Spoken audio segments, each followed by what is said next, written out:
चढ़ गए जो हंसकर सूली, खाई जिन्होंने सीने पर गोली, हम उन्हें प्रणाम करते हैं। जो मिट गए देश के लिए, हम उन्हें सलाम करते हैं। आदरणीय अतिथि महोदय, प्रधानाचार्य महोदय, उपस्थित सज्जन गुरुजन एवं मित्रगण, आप सभी को गणतंत्र दिवस की असीम एवं अपार शुभकामनाएं। जैसा कि पूर्व विदित है कि हम सभी यहाँ इस पावन तिरंगे के नीचे भारतीय गणतंत्र दिवस का महोत्सव मनाने के लिए एकत्रित हुए हैं। और यह महापर्व न केवल हमारी आजादी का प्रतीक है, बल्कि हर भारतवासियों के लिए एक सम्मान और कर्तव्य निष्ठा का संदेश भी है। सर्वप्रथम हम जानेंगे कि आखिर गणतंत्र दिवस मनाते क्यों हैं। तो मेरे प्रिय दोस्तों, हम सभी को मालूम है कि हमारा देश सन 15 अगस्त 1947 को आजाद हुआ था।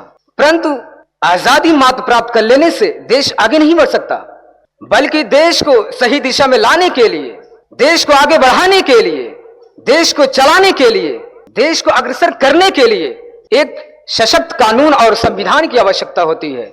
इसलिए डॉक्टर भीमराव अंबेडकर की अगुवाई में 26 नवंबर 1949 को भारत का संविधान बनाया गया और 26 जनवरी 1950 को उसको लागू कर दिया गया। अतः यह दिन हमें याद दिलाता है कि एक मजबूत संविधान के बिना देश का विकास संभव नहीं है। यही वजह है कि हम हर साल 26 जनवरी को गणतंत्र दिवस के रूप में मनाते हैं। अब आइए जानते हैं कि आखिर 26 जनवरी का दिन क्यों चुना गया। 26 जनवरी का दिन प्रिय दोस्तों इसलिए चुना गया क्योंकि 1930 में इसी दिन कांग्रेस अधिवेशन में पूर्ण स्वराज की घोषणा की गई थी। संविधान लागू हो जाने के बाद डॉक्टर राजेंद्र प्रसाद ने भारत के प्रथम राष्ट्रपति के रूप में शपथ ली थी। यह संविधान ही है जो भारत के सभी जात और वर्ग के लोगों को एक दूसरे के साथ संलग्न कर देता है। अर्थात यह संविधान ही है जो हमारे देश की विविधताओं को एकता में पिरोता है और उन्हें एक सूत्र में बांधकर हमें राष्ट्रीय एकता की शक्ति प्रदान करता है। भारत का संविधान सबसे बड़ा संविधान है जो 2 साल 11 महीने और 18 दिन में तैयार हुआ था। और यह संविधान न केवल हमारे अधिकारों की रक्षा करता है, बल्कि हमें कर्तव्यनिष्ठा और एकता का संदेश भी देता है, एकता का पाठ भी देता है। प्रिय दोस्तों, हमारे मन मस्तिष्कों में यह बात हमेशा के लिए अंकित रहना चाहिए कि जिस वक्त हमारा हिंदुस्तान अंग्रेजों के कब्जे में था, तो उस वक्त हिंदुस्तान के सभी धर्म के लोग, उदाहरण के तौर पर हिंदू, मुस्लिम, सिख एवं ईसाई, सब ने आपस में मिलकर के आपसी भाईचारा एवं बंधुता के साथ धर्म जात में विभेदीकरण एवं पृथक्करण किए बगैर आपस में मिलकर के एक दूसरे के साथ मिलकर के अपने प्राण और संपत्ति की बाजी लगा दी। उलमाए इस्लाम ने यह दृढ़ संकल्प लिया कि अंग्रेजों से हिंदुस्तान को आजाद कराया जाए। इसके लिए सभी धर्म के लोगों ने आपस में मिलकर के अंग्रेजों से लड़ाई लड़ी। उलमाए इस्लाम के नेतृत्व में विभिन्न स्थानों पर युद्ध हुए, संघर्ष हुए। इस तरह से अंग्रेज इस देश को छोड़ने पर विवश हो गए।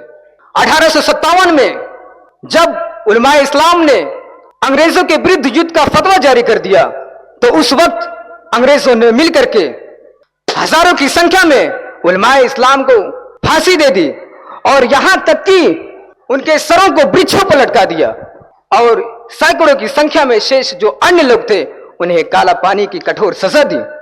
अतः इस तरह से हमारे स्वतंत्रता सेनानियों को कष्ट पहुंचाया गया, आघात पहुंचाया गया, लेकिन फिर भी अपने निश्चित मार्ग से विचलित नहीं हुए, क्योंकि उन्होंने ये दृढ़ संकल्प कर लिया था, उन्होंने ये अविचल इरादा कर लिया था कि हम अपने प्राण की बलि तो दे सकते हैं, हम अपने प्राण की बलि तो दे सकते हैं, लेकिन अपनी इस मातृभूमि को कभी भी गुलाम नहीं होने दे सकते।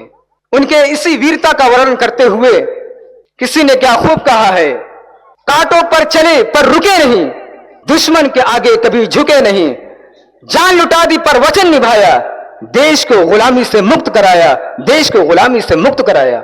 लेकिन अत्यंत दुखदपूर्ण और चिंताजनक बात है कि देश आजाद होने के बावजूद, संविधान लागू हो जाने के बावजूद आज भारत भ्रष्टाचार, हिंसा, बेरोजगारी, नक्सलवाद, धर्मवाद, जातिवाद, मानवाधिकार उल्लंघन एवं अशिक्षा जैसी समस्याओं से लड़ रहा है।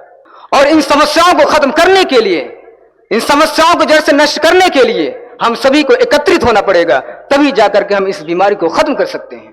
और चूंकि गणतंत्र का मतलब ही यही होता है, गणतंत्र का आशय ही यही होता है, जनता का राज, अर्थात जनता द्वारा जनता के लिए शासन।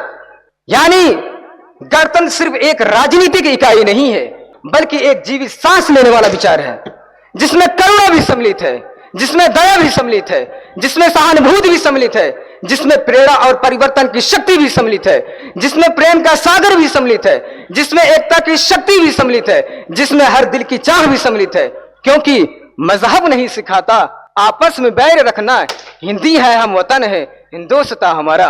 प्रिय दोस्तों, ये जो शब्द है हमें इन शब्दों पर ध्यान केंद्रित करना चाहिए, क्योंकि ये जो शब्द है हमें राष्ट्रीय एकता घोषणा के तौर पर ये बात बताते हैं कि समाज में हमारी जाति अलग, धर्म अलग, बोलचाल अलग, पहनावा अलग, रंग रूप अलग है, लेकिन फिर भी हम एक हैं। और यही संविधान की विशेषता है कि भारत देश में अनेकता में एकता है। आइए हम संकल्प लें कि हम अपनी सरकार के सपनों को साकार करने के लिए देश को $5 ट्रिलियन अर्थव्यवस्था तक पहुंचाने के लिए अपना भरपूर योगदान देंगे, और साथ ही हमारा देश विश्व गुरु बने, इसके लिए हम प्रयास करेंगे और पूरी दुनिया में भारत की गरिमा का डंका बजाएंगे। और इसके साथ साथ हम अपने देश की रक्षा करने के लिए अपना योगदान उसी तरह देंगे कि जिस तरह महात्मा गांधी, मौलाना अबुल कलाम आजाद, चंद्रशेखर आजाद, मौलाना मोहम्मद अली जौहर एवं वीर अब्दुल हमीद जैसे महान सपूतों ने या तो राष्ट्र के लिए अपने प्राण की बाजी लगा दी, या तो अपना सब कुछ निकाल दिया, लेकिन देश की आन बान और देश की शान के खातिर किसी तरह की कोई कमी नहीं होने दी। अंत में मैं अपनी वाणी को विराम इस पंक्ति पर देना चाहता हूँ। न पूछो किसी जमाने से हमारी क्या कहानी है, न पूछो किसी जमाने से हमारी क्या कहानी है, हमारी पहचान तो बस इतनी है कि हम हिंदुस्तानी हैं, हमारी पहचान तो बस इतनी है कि हम हिंदुस्तानी हैं। जय हिंद, जय भारत, हिंदुस्तान जिंदाबाद।